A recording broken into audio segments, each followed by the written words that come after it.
Muy buenos días, hermanos, hermanas en la fe. Dios les bendiga en esta mañana. Damos honra y gloria a nuestro Dios, que nos ha dado una nueva oportunidad.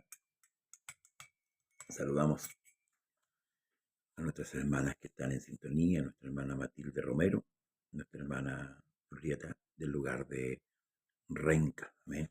Dios le bendiga grandemente. En este primer programa de este año 2023. Hoy, eh,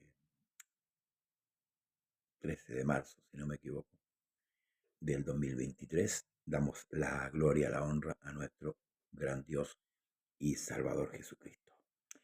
Bien, queremos dar gracias primeramente a Dios por concedernos este privilegio de poder volver a este programa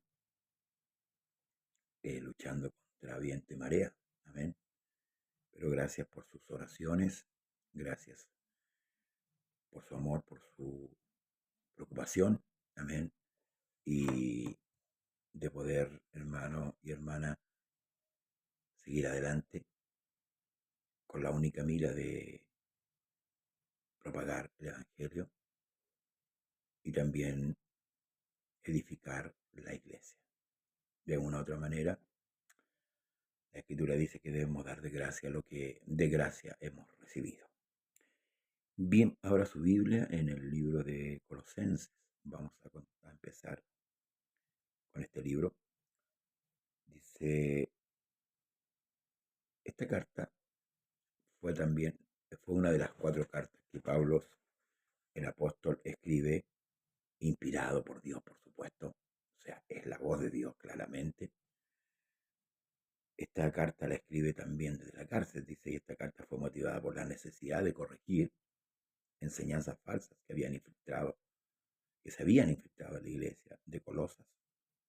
Pablo contrarresta estas herejías presentando la verdad sobre la persona de Cristo y su obra redentora. Cristo es completamente Dios, el creador de todas las cosas, y eterno. Mediante su muerte ha purificado y reconciliado con Dios a los que permanecen firmes, confiando en Él. Pablo motiva a los creyentes a poner su mirada en las cosas de arriba, no en prácticas carnales para purificarse, ni en pecados terrenales que prometen deleite por haber sido amados, elegidos y santificados por Dios. Los motiva a vivir en humildad, amor y perdonando a otros. Al final de la carta el apóstol especifica cómo luce esta forma de vida en diferentes áreas y relaciones. Esta carta fue escrita aproximadamente el año 60-64 después de Cristo. Y no olvide de dónde fue escrita. Tenemos que tomar en cuenta el lugar y quién es el que escribe esta carta. Dice Pablo, apóstol de Jesucristo, por la voluntad de Dios, y el hermano Timoteo, a los santos y fieles hermanos en Cristo que están en Colosas, gracia y paz sea a vosotros, de Dios nuestro Padre y del Señor Jesucristo. Pablo no está solo en este escrito, está acompañado de un gran compañero de milicia como es Timoteo. Timoteo, el joven, ¿cierto?, de padre griego y madre hebrea, que acompañó a Pablo a algunos viajes misioneros para propagar el Evangelio de Cristo. Ciertamente la noticia de la muerte de Jesús ya se había propagado. El evento que ocurrió ahí en Jerusalén, afuera de Jerusalén, ya había sido propagado por toda la tierra, porque recordemos que en Pentecostés judíos de diferentes lugares, diferentes naciones, llegaron a celebrar aquel día la Pascua y ellos también fueron testigos de la muerte de Jesús en la cruz. Porque ciertamente esta muerte no fue como la muerte de los dos ladrones que estaban uno al lado de otro. Por cierto, esto no quedó como que fue una condena a un criminal solamente. No, se hablaba mucho de Jesús en todo Israel. Jesús había hecho muchas cosas. Por tanto, hermanos, Pablo, Timoteo, Silas, Bernabé, fueron hombres que fueron a propagar, de hecho, el Evangelio. La noticia de que había muerto un hombre y todos estos acontecimientos se propagaron antes. Pero Pablo ahora lleva el Evangelio de Cristo a las naciones a diferentes lugares. Y por eso que la carta empieza con Pablo, apóstol de Jesucristo por la voluntad de Dios, y el hermano Timoteo. ¿A quiénes va dirigida esta carta? Dijimos que a los colosenses. Pero fíjese cómo Pablo trata, Dios bendiga, Jesús reina, cómo Pablo trata a los colosenses, dice, a los santos y fieles hermanos en Cristo que están en Colosas. Gracia y paz a vosotros, sean a vosotros, de Dios nuestro Padre y del Señor Jesucristo. ¿A quiénes va dirigida? A los santos y fieles hermanos. La palabra santo que ocupa el apóstol Pablo aquí es apartado. Amén. Apartado. Dios bendiga a Esther Guajardo, del lugar de Cerro Navia. Apartado. A esta gente, a este lugar, va dirigida la carta del apóstol Pablo. Gracia y paz a vosotros, de Dios nuestro Padre y del Señor Jesucristo. Siempre orando por vosotros, damos gracias a Dios, Padre de nuestro Señor Jesucristo, habiendo oído de vuestra fe en Cristo Jesús y del amor que tenéis a quienes, a todos los santos. Exalta la característica de esta iglesia. ¿Cuál característica? La fe y el amor se complementan en esta iglesia de Colosas. Pablo resalta estas dos características de esta iglesia, porque lo había palpado. Sí, lo había vivido de todas maneras. Y diciendo, dice, a causa, dice que de la esperanza que os está guardada, donde en los cielos. El creyente verdadero no tiene, hermanos amados, una esperanza en esta tierra, como muchos han querido edificar en esta tierra, han querido hacer en esta tierra. No, la esperanza está guardada en los cielos, dice, de la cual ya habéis oído por las palabras verdaderas del Evangelio. ¿Cuál es la promesa? ¿Y cuál es la esperanza? La vida eterna. Dios dará vida eterna. ¿A quiénes? A los que creen. Dios da la vida eterna a los fieles. Dios no vino a constituir una religión. Dios hablaba de un reino. Jesús siempre habló de un reino. Habló de su iglesia. Tú eres Pedro, y sobre esta roca edificaré mi iglesia. Las puertas del Hades no prevalecerán contra ella. Entonces, la esperanza es para los que creen, no para los incrédulos. El que murió en incredulidad no tiene esperanza, lamentablemente. Aunque el Evangelio de la gracia es para todos, pero no todos van a creer el Evangelio. Amén. Entonces luego dice, como lo habéis aprendido, ¿de quién? De Epafras, nuestro consiervo amado, que es un fiel ministro de Cristo, para vosotros, quien también nos ha declarado vuestro amor en el Espíritu, por lo cual también nosotros, desde el día que lo oímos, no cesamos de orar por vosotros y de pedir que seáis llenos, escuche, del conocimiento de su voluntad en toda sabiduría e inteligencia espiritual. ¿Para qué? ¿Para qué nosotros necesitamos el conocimiento? ¿Para qué nosotros, hermanos, necesitamos la sabiduría y la inteligencia espiritual? Hay un motivo.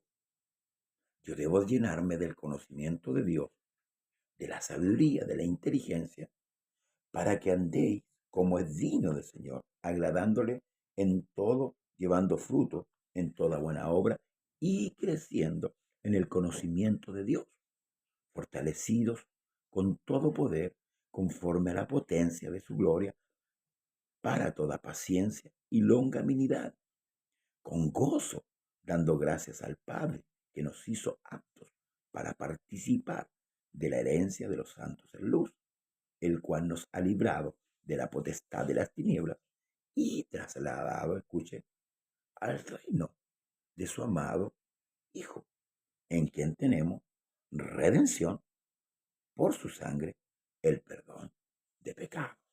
¿Mm? Ve, hermanos amados, qué maravilloso es poder ir entendiendo, perdón, eh, paso a paso las escrituras. Hay una necesidad de que el creyente vaya adquiriendo conocimiento, se vaya formando, porque ciertamente, perdón, el creyente debe irse formando por medio de la palabra, adquiriendo el conocimiento y la sabiduría para poder conducirse en esta tierra. La única manera. No hay otro proyecto ni otro propósito de parte de Dios, sino que darle al creyente una formación. Y con esto, hermanos, vamos creciendo cada día, vamos madurando, vamos perfeccionando nuestra vida. Porque ser perfecto, cuando el Señor dice, ser vosotros perfectos, como vuestro Padre que está en los cielos es perfecto, nos habla de alcanzar madurez, no solamente conocimiento, porque podemos tener mucho conocimiento, pero no tener madurez. Entonces el apóstol Pablo dice, creciendo en el conocimiento de Dios, fortalecido, dice, con todo poder, conforme a la potencia de su gloria. ¿Para qué? Para toda paciencia y longanimidad, con gozo dando gracias al Padre que nos hizo aptos para participar de la herencia de los santos en luz. Fíjese, ¿quién nos hizo apto? El Señor, Dios Todopoderoso, nos hizo apto para ser partícipes y ser herederos, como dice Pablo, y coherederos con Cristo, del Rey de los cielos, ¿ve? El cual nos ha librado de la potestad de las tinieblas y trasladado al reino de su amado Hijo, en quien tenemos redención. ¿Por qué? Por su sangre, el perdón de pecados. Tenemos una garantía. Tenemos, hermanos, un llamado. Tenemos una formación. El, los creyentes hoy día piensan que la salvación es solamente ir a la iglesia. Hay una inmadurez con respecto a eso. El creyente debe ser formado. ¿Para qué? Mire, la fe justifica, pero no santifica. Por ende, el creyente debe ser santificado para llegar a ser santo.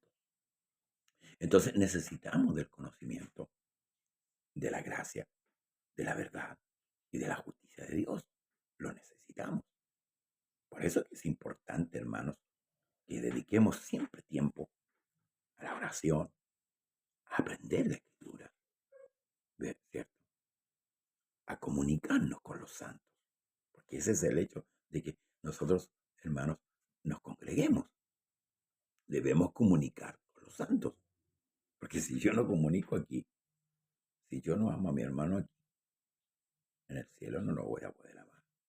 Porque ya eh, la santificación empieza aquí. Ya estamos justificados por fe. Hemos creído. Amén. Gloria al Señor. Pero ahora necesitamos ser santificados. Ahora, lo que debemos entender, hermanos amados, ¿quién es el que hizo el sacrificio? ¿Quién? ¿Mm? Y cuando vamos a entender ese sacrificio que Él lo hizo, hermanos amados, nos vamos a dar cuenta,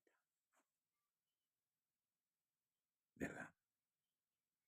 Por eso que Pablo, hermanos amados, insiste en el conocimiento, insiste en que, hermanos, nosotros debemos crecer en el conocimiento, en la sabiduría, para poder entender lo que a Dios le agrada. ¿Ah? Porque hoy día, por ejemplo, si hay una corriente que ha entrado hoy día en la iglesia, es el pensamiento relativista. Amén. Y eso es de cuidado. El pragmatismo son pensamientos que se han ido arraigando dentro de la iglesia. Y hay que tener mucho cuidado, porque a veces, hermanos, nosotros nos conformamos, por ejemplo. Dios bendiga a Catherine Paola Navarrete Martínez. Nos conformamos, por ejemplo, con ir al culto, ¿verdad? Sentir al Señor, gozarnos, ¿cierto? Alabar a Dios, que no es malo, ¿verdad? Está dentro de un culto. Pero a veces estamos permaneciendo, hay pecados ocultos en nuestra vida, la cual no queremos abandonar. No queremos salir de aquello. Por eso es que es importante el conocimiento. Por eso es que Pablo escribe a la iglesia de Colosas, para hacerlos entender de esto. Que fíjense, hermanos amados, y con esto vamos concluyendo. Mañana seguimos con los restantes versículos de este capítulo. A la larga se ha ido dando en la iglesia. Empezó paulatinamente, empezó lentamente a penetrar en la iglesia. Y hoy la iglesia, nos encontramos con una iglesia totalmente mundana. Nos hemos advertido, hermanos amados, cómo esta ideología ha ido entrando, nos ha quitado la sobriedad y nos ha emborrachado en un sistema mundanal, con la música, con nuestras actitudes, con la manera de expresar nuestra gratitud a Dios. Nos hemos desviado totalmente. Dios bendiga a nuestra hermana Elizabeth Sáez. Nos hemos desviado totalmente de la verdad. Nosotros pensamos que la verdad es que Jesús es Dios, y ciertamente es una verdad. Pero es el fundamento de la verdad. La verdad es total. Entonces nos hemos apartado de lo doctrinal y nos hemos ido entreteniendo en los cultos. Entonces nos sentimos bien, porque sentimos al Señor, porque derramamos unas lágrimas. Pero hay adulterio, hay envidia, hay robo, hay cosas que se hacen y no se hacen. Hay cosas que Dios ordena y no se le hacen.